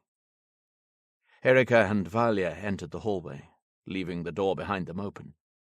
They stalked down the hall to each lamp and carefully turned its burner down until the flames dwindled. The golden light sapped. Darkness crept into the hall. They stood, waiting. They let their eyes adjust to the dark. Once their night vision arrived, they positioned themselves, each in front of a door. The first pair. They lowered their weapons, their backs pressed to one another. Large grins bloomed on their faces in the dark, faces flushed with excitement, with cunning, with anticipation. Erika's savage smile of pointed steel fangs glinted in the dull light, and she gave Valya a nod. She was ready. Valya took a deep breath and twisted the door handle of the first room. Slowly it creaked open. Within the room were 2 small beds, both occupied by a pair of naked bodies. German officers and their tormented and overworked whores. Neither had heard or seen the door open. The officers were too engaged in satisfying their loins, the women in enduring their assault. With a flash of white light, Valya opened fire, and the bark of gunfire thundered down the hall. The first pair of unclad bodies were engulfed by a cloud of red mist, and they writhed and twisted before slumping lifelessly. Valya quickly pivoted to the second bed as a German officer leapt out of it in shock. She sprayed him with a burst of fire, and he fell back onto the bed. The woman servicing him screamed a horrified, panicked cry as his twitching body fell on her. Valya blasted her, too. Erika swung open the door in front of her, and she caught the naked figures as they clambered out of the beds, startled by the noise. Snarling, biting gunfire tore into their bare flesh. They were already dazed by what was going on, by the flashing in the darkness that lit the leering face of a demon-fanged woman. The sounds of bare feet on wooden floors filled the hallway as panicked patrons rushed from their beds. Doors began opening, and confused faces peered around doorframes. They were greeted by bursts of gunfire that shattered their skulls and dashed their brains. With no time to spare, Erika and Valya set to work. They kicked open doors and blasted the occupants. They caught men with one leg in their pants, others trying to climb out of windows. Some hid under beds, others behind doors, or used their whores as shields. It didn't matter. With drum magazines affixed, Erika and Valya had rounds to spare, and they blasted each and every one they set their sights on. The 2 Valkyries let out shrill cackles of joy. They screamed and laughed like banshees. Frightened German voices flooded the hallway with commands and death cries as the flashing fire of the gun barrels danced in Erika and Valya's wide, hate-filled eyes. The sound of a popping Luger overcame the chaos as bullets impacted and splintered the wooden wall beside Valia. She quickly spotted the naked officer who fired at her. He was tucked behind a door frame, shooting frantically into the darkness. With a burst of fire, Valia peppered him and the door frame. The rounds shredded his head and tore apart one of the oil lamps beside him. A spurt of liquid flame cascaded down the wall. Smoke and flames quickly filled the hallway. The last few rooms at the end of the hall now ejected unclothed officers trying to escape. Erika removed 2 RGD stick grenades from her pockets. She primed each one and tossed them down the hall. She grabbed Valia and pulled her into one of the rooms so as not to be struck by the shrapnel. The grenades bounced beneath the bare feet of the fleeing officers and detonated. The 2 explosions colored the walls and ceiling red with mangled flesh and dripping blood. Flames quickly engulfed half of the hallway as other lamps exploded from the heat. They spewed their flammable innards and fueled the roaring fire. Valia and Erika tossed their weapons and fled back the way they had come. Their faces spackled with the blood of their foes, their hearts thundering with lust. They laughed uncontrollably, endlessly amused and satisfied by the butchery they had unleashed. They reached the service room at the bottom of the stairs and quieted. They turned down the lamp and listened for any noises outside in the alley. They cracked the door and peered into the shadows. They could hear chaotic screams from the front of the building bouncing down the dark street. But the path before them was clear. They pushed open the door and exited. With a sudden and violent crack, the butt of a rifle slammed into Valia's face. It broke her nose and knocked her to the ground. Erika was dealt an equally violent blow to her ribs, and she retched and dropped to her knees, trying desperately to reclaim her breath. The 2 were grabbed by their hair and dragged into the middle of the alley. German voices barked at them with hatred, and whistles sounded out. The revving engines of vehicles, followed by blinding headlights, cut into the darkness. Trucks screamed into the alley, 1 from each end. They blocked it off. Men streamed out of them. Boots thundered upon the stone, and SS soldiers quickly surrounded them. Helmeted figures stood in a row, rifles held at their hips.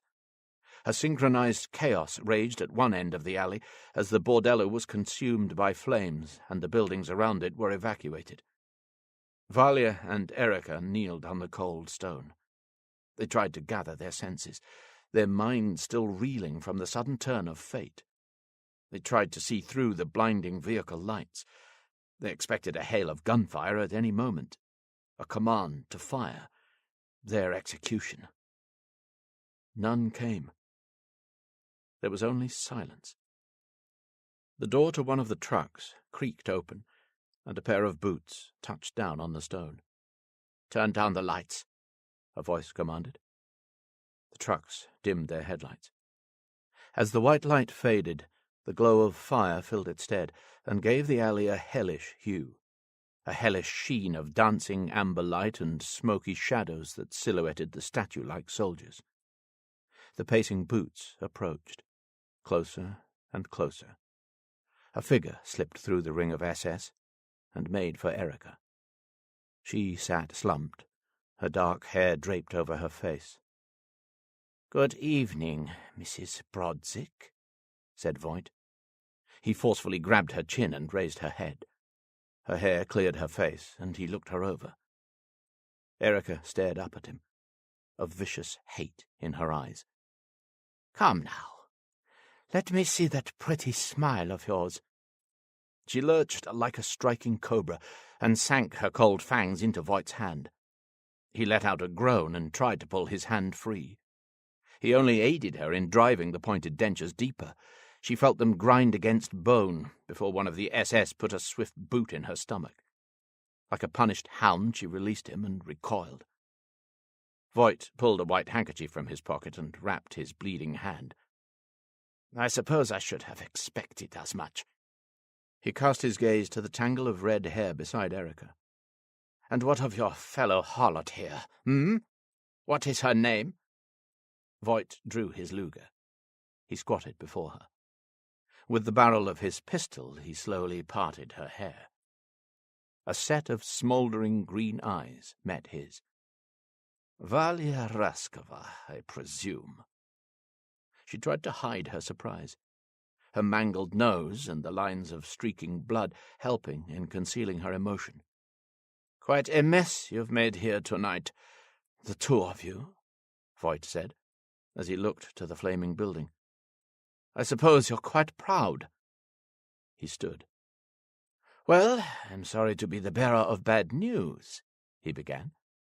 His hands held behind his back, he paced in front of them. "Try to imagine, if you can, how difficult it is to replace the experience and skill of an officer, one truly devoted to the Führer and the Reich. Now, compare that with replacing an officer's uniform, his shroud, his veil. After all, what value does this superficial veneer truly have compared to the man within it? The man that earned it, that wears it with pride and upholds his duty. That is what's truly valuable." "You've confused the two," Voigt declared with a smug pride. "Been distracted by all that shimmering and shine. You lusted for these officers, no differently to your victims who lusted for you. Yet the men here, those you've butchered, were no great leaders, no heroes. They hadn't earned the uniforms they wore. They were dissenters, miscreants, men the Reich could do without." Voigt smiled. "You've done us a service this night." You lie, spat Valia. "I may be many things, Miss Raskova, but if there's one thing I'm not, it's a liar. As such, I'd best keep my word, lest I become one." He turned back towards the truck. "Come on, then," he called. "As you wish." The sound of footsteps grew closer. Materializing from the darkness and shifting smoke came a little devil in a red dress. A child, her hair braided with Dutch pigtails, her pale visage icy. Her sapphire eyes sparkled in the gloom. She walked past Voigt, straight towards Valia and Erika. She was allowed to, expected to. Voigt and the soldiers watched as she made her way over. As Erika saw her, she lunged with a horrid, throaty snarl. A soldier snatched a handful of her hair and jerked her back in a heap. She fought against him, and he drove the butt of his gun into her throat. Erika spluttered and stilled. "The decoys were the easy part," explained Voigt. "It was knowing exactly when and where you would strike, where to focus our forces, where to watch with eagle eyes in order to catch our vixen." Valia was speechless, her emerald eyes wide. She could find no words. There was no rage, no fury, only shock and heartbreak. Annabel stood before her. With Valia on her knees, she looked down at her. In silence, they exchanged a blazing gaze. Annabel, Valia began. Her words melded into a gurgled gulp. With a slow rend, Annabel opened her throat. It was a deep and precise stroke, a hate-filled one, absent of hesitation. Valia's eyes widened, still set upon Annabel's. Not once did they break away. "Quite a little monster you've made," said Voigt. Erika writhed violently under the boots of two SS men who kept her from reaching Annabel. Like a wild animal she fought against them, desperate to enact her own revenge, to strangle the life from their little betrayer. She threatened to slip their restraint, and one SS was forced to move in, and he struck the back of her head with his rifle, rendering her semi-conscious. Valia slumped to the ground, her eyes set up at Annabel's in a ghastly stare. A pool of blood bloomed around her head. She struggled to comprehend what she saw, who she saw. "Burn them," Voigt ordered. "Burn the witches." The sound of hissing gas, followed by the pop of a torch and ignition, sounded in the alley. Annabel began pacing backward toward Voigt, her eyes fixed on Valia's expression. She felt Voigt behind her. She turned and looked up at his face. "You too," he said coldly. But you said... Annabel protested. Voigt snatched her roughly by the hair and took the cutthroat from her. She fought against him. "All monsters must burn," he said, and pushed her forward. She stumbled and collapsed to her hands and knees.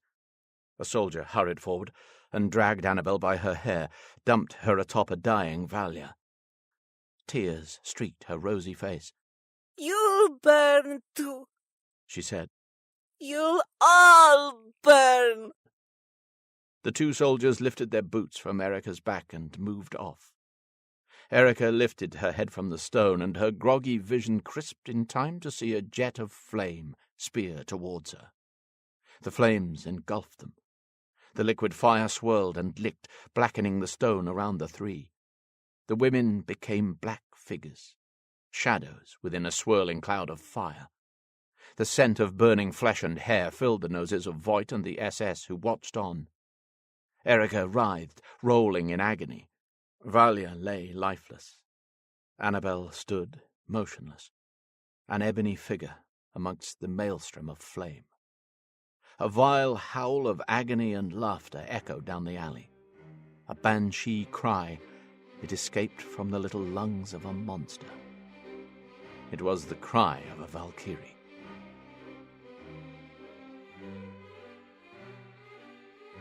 We hope you have enjoyed this presentation of Red Valkyrie by Adam Train. This production was narrated by Derek Perkins. And Pauline Constantine. For more fantasy and science fiction titles, or to donate, visit transcendenttales.com. Your support keeps content free. Production copyright 2017 by Primal Dream Productions. All rights reserved.